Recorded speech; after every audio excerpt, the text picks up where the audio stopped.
Hello friends, welcome to trade for wealth trading academy. आज हम लोग देखेंगे कि साइडवेज मार्केट में प्रॉफिट कैसे बनाया जाता है, कि साइडवेज मार्केट होगा तो कैसे आइडेंटिफाई करना है एंड उस पर ट्रेड लेके प्रॉफिट कैसे बनाना है, और निफ्टी एंड बैंक निफ्टी का फर्दर मूवमेंट कैसे होगा। This is live market going on. This is 15 नवंबर। अगर आप देखोगे तो 11 तारीख से 15 तक लास्ट 3 ट्रेडिंग डेज में ये फुल साइडवेज एक्शन है, क्योंकि ये ऊपर वाला रेंज है 42,300 एंड नीचे वाला रेंज है 42,000। तो लास्ट 3 ट्रेडिंग डेज में ये ओनली एंड ओनली 300 पॉइंट्स में मूवमेंट कर रहा है। तो यहाँ पे आप एक थिंग तो ये ऑप्शन शॉर्टिंग का गेम है, कि जब भी साइडवेज एक्शन होता है तो at that time you can consider as a straddle. आप स्ट्रैडल कर सकते हो depending upon OI data analysis. OI data analysis में आप क्या कर सकते हो, यहाँ पे जाके ऑप्शन चेन में यू जस्ट मेक कि कहाँ पे हाईएस्ट ओपन इंटरेस्ट है, उसके बैक साइड में जाके आप उसका स्ट्रैडल बना सकते हो। Let us say I am consider as a bank Nifty.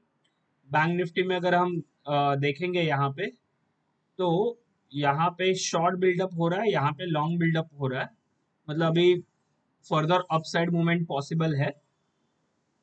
तो आप क्या कर सकते हो, यहाँ पे जो भी कुछ हाईएस्ट ओपन चेंज इन हुआ है, ठीक है, उसके बैक साइड में जाके आप छुप सकते हो। तो उसका ये है 42,000, तो 42,000 के नीचे का, और या ये ऊपर बाजू में आप 42,400 के ये बाजू का। तो कॉल एंड पुट शॉर्ट करके ये रेंज आप आइडेंटिफाई कर सकते हो। ठीक है, ये ओआई चेंज है। ओआई चेंज में जो हाईएस्ट ओपन इंटरेस्ट था, ये यहाँ पे ऑलरेडी लाइन ड्रॉ करके आ जाता है। तो यहाँ पे 42,000 एंड 42,400 का call and put both the side का हम लोग शॉर्ट करके काफी अच्छा मुनाफा कमा सकते हैं, ठीक है, for the range bound market. But जो वहां पे अगेन आपको हाई रिस्क हाई मार्जिन लगता है, रिस्क कम होता है बट मार्जिन काफी अच्छा लगता है।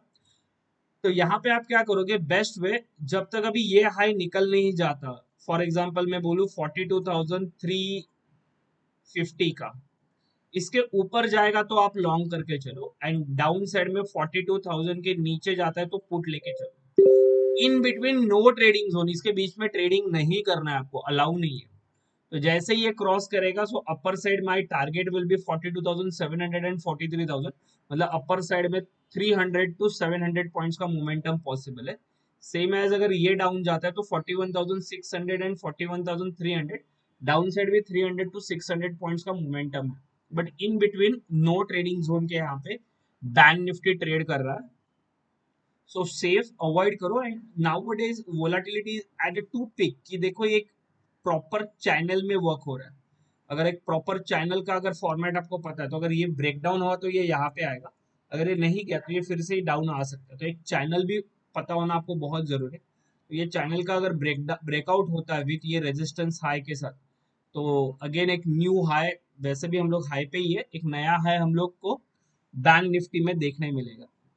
सेम एज अगर आप निफ्टी भी देखोगे तो निफ्टी भी सेम रेंज बाउंड मार्केट में है, कुछ मोमेंटम नहीं है। निफ्टी हार्डली 60 टू 80 पॉइंट्स के मोमेंटम में, यहाँ पे आप देख सकते हो 18,270, ये रेंज अगर मैंने कंसिडर किया तो ये 18,300 का रेंज है। यहाँ पे अगर ये रेंज अगर मैं ड्रॉ करूँ, ये रेंज, तो this is 18,300 and upper side में ये रेंज है 18,380। ये रेंज के बीच में निफ्टी रोल आउट कर रहा है लास्ट 3 ट्रेडिंग सेशन से। तो ये नो ट्रेडिंग जोन है। आपको भी यहाँ पे शॉर्टिंग करना है तो इसके नीचे का एंड इसके ऊपर का कॉल एंड पुट शॉर्ट करके स्ट्राइडल बना के अच्छे से आप ट्रेड कर सकते हो। निफ्टी यहाँ पे भी एक चैनल में ट्रेड कर रहा था, प्रॉपर डॉट टू डॉट, यहाँ पे जस्ट फेक दिया, ये ऊपर गया। मुझे लग रहा है कि यहाँ पे जैसे ये फेक ब्रेकडाउन दिया, वैसे ही एक फेक ब्रेकआउट देगा ये लेवल तक, that is a previous top 18,600, then again एक बैक साइड रैली आ सकती है। बट इसके इन बिटवीन कुछ ट्रेड मत लो, जैसे मैं लास्ट 3 डेज से बता रहा हूँ मेरे सॉफ्टवेयर पेड ग्रुप के लिए, कि जब तक अभी निफ्टी 18,400 नहीं क्रॉस कर जाता तब तक लॉन्ग ट्रेड मत लीजिए। एंड जब तक डाउन साइड में 18,300 नहीं क्लोजिंग देता, एटलीस्ट 15 मिनट्स कैंडल में क्लोजिंग आना चाहिए, ऐसे वीक वगैरह नहीं चलेंगे, देन हम लोग एक शार्प डाउनफॉल देख सकते हैं 18,070 तक। So these are the analysis for the range bound market. Range bound market में आपको स्टे अलर्ट रहना है। रेंज बाउंड मार्केट आप ओआई डेटा से भी आइडेंटिफाई कर सकते हो। अगर आप मल्टी टाइम फ्रेम एनालिसिस में अगर देखोगे तो मल्टी टाइम फ्रेम एनालिसिस में वो बार बार रेंज बाउंड हो जाता है, बेरिश बुलिश स्ट्रॉन्ग बुलिश, तो it's very difficult to make a decision. ठीक है, ये देखो बेरिश से बुलिश, बुलिश से बेरिश, बेरिश से बुलिश, तो ये बहुत शॉर्टर पीरियड के लिए रहता है कि आप छोटे छोटे ट्रेड्स ले सकते हो। मतलब यहाँ पे भी अगर आपको छोटे ट्रेड्स लेना है तो जब भी ये स्ट्रॉन्ग बुलिश बनेगा, ऑल थ्री स्ट्रॉन्ग बुलिश है, तो one can take a trade. जैसे 1126 को आज का अगर मैं देखूं तो 1126 को निफ्टी बुलिश बना था। 1126 को अगर मैं 3 मिनट टाइम फ्रेम में जाऊं तो 1130, अगर इन शॉर्ट 1130 अगर मैं बोलूं तो यहाँ पे निफ्टी बुलिश हुआ था। देखो यहाँ से फिर एक रॉकेट हो गया ऑलमोस्ट। Is that clear? तो ये रॉकेट मतलब क्या, 40-50 पॉइंट का, तो स्कैल्पर्स के लिए काफी अच्छा है कि जैसे ही वो सपोर्ट पे आए, और सपोर्ट पे यहाँ पे देखो ये सपोर्ट पे आके एक 1 2 3 4 4 टाइम्स बॉटम बनाया एंड देन रॉकेट चला गया।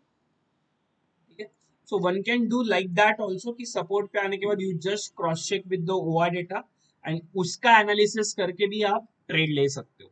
तो ये रेंज बाउंड मार्केट का एक मैंने स्ट्रैटेजी बताया कि सेफ ट्रेडर अगर आप हो तो पहले वो रेंज ब्रेकआउट होने दीजिए। Range any one side range breakout होने के बाद ही आप ट्रेड लोगे। जैसे यहाँ पे 18,400 क्रॉस होने के बाद आप कॉल लोगे एंड 18,280 डाउनफॉल होने के बाद आप पुट लोगे। अगर आप रेंज बाउंड करना है तो आप स्ट्रैडल भी बना सकते हो, या थर्ड मेश टेक्निक कि जैसे ही सपोर्ट पे आके अगर वो बुलिश ट्रेड बता रहा है ओआई डेटा, तो आप बुल कॉल कर लीजिए, और जैसे रेजिस्टेंस के यहाँ पे आता है और वो स्ट्रॉन्ग बेरिश ट्रेड बताता है तो आप पुट ले सकते हो। That is called as scalping trade. Same as bank Nifty में भी आप कर सकते हो कि 42,350 के अबव जाने के बाद ही आप ट्रेड ले सकते हो। यहाँ पे देखो इसके ये भी वही हाई है 42,350, ये जो रेंज है वो ब्रेकआउट होने के बाद ही आप ट्रेड लोगे, एंड डाउन साइड में 42,000 डाउन जाने के बाद ही आप ट्रेड ले सकते हो। वैसे ये इन बिटवीन काफी मोमेंटम आ रहा है, but this is not the right momentum for the intraday trader. तो इंट्राडे ट्रेडर के लिए वो मोमेंटम कैप्चर होने के लिए रेंज ब्रेकआउट का वेट करोगे विद द प्रॉपर ओआई के साथ एनालिसिस है। अगर आपको और ओआई एनालिसिस अगर सीखना है तो मैंने ओआई डेटा सीरीज का सीरीज 7 to 8 वीडियोस किए हुए हैं, वो डिस्क्रिप्शन में डाले, आप वो चेक कर सकते हो। जिनको स्ट्रेटेजीज सीखना है they can join my option course also. अगर ये एनालिसिस आपको अच्छा लगा तो प्लीज लाइक एंड सब्सक्राइब करना मत भूलिए। Thank you.